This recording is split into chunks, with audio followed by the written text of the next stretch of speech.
Okay, this is a book review about the deficit myth.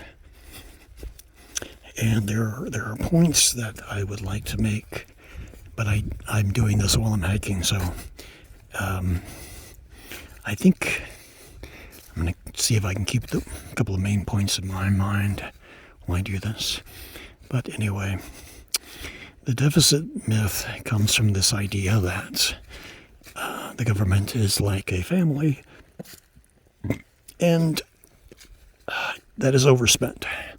Therefore, we need to cut back on spending. That was a very big thing in 2008. This speech, given by both Republicans and Democrats, mostly Republicans,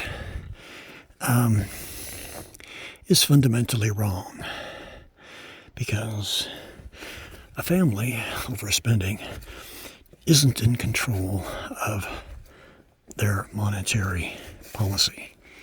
Okay, so that's not the way governments work, not the way fiat governments work. So if you're a government like the United States, Japan, the UK, whatnot, you can increase or decrease interest rates.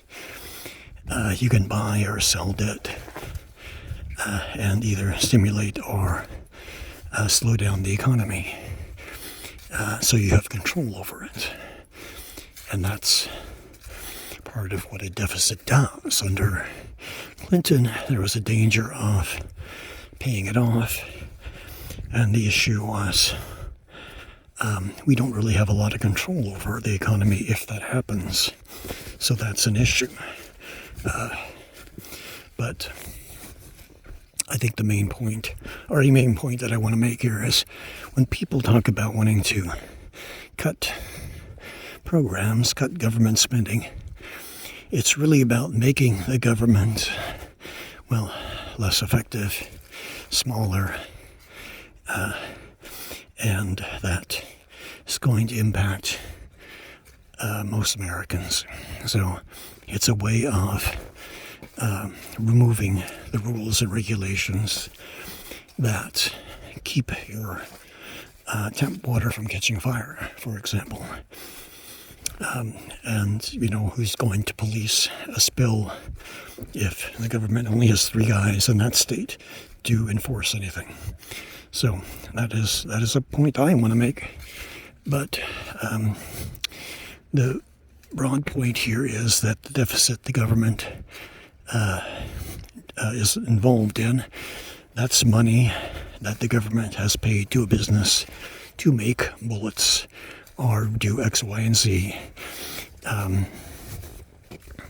And so it's going into the economy and then to the workers and then out into the economy more broadly. So just remember that the deficit, there's 2 sides of everything when it comes to the economy, buying and selling. And so we want to see that balanced out. And that point is entirely lost when people talk about the government spending too much money. The government that has a fiat currency, for example, the one they're in control of, they can pay off their debt today. Okay? But that would dump a lot of money in the economy, and too much money chasing too few goods and services is inflationary, so it has to be kept under control. So that's the main drawback. So money isn't delivered to banks and people and countries in big bags. Okay, it's credited to their account, and life moves on. So this is something that a number of people have completely either don't understand or oblivious, using it for their own selfish interests. So the deficit. So the main point is that there's ways we can use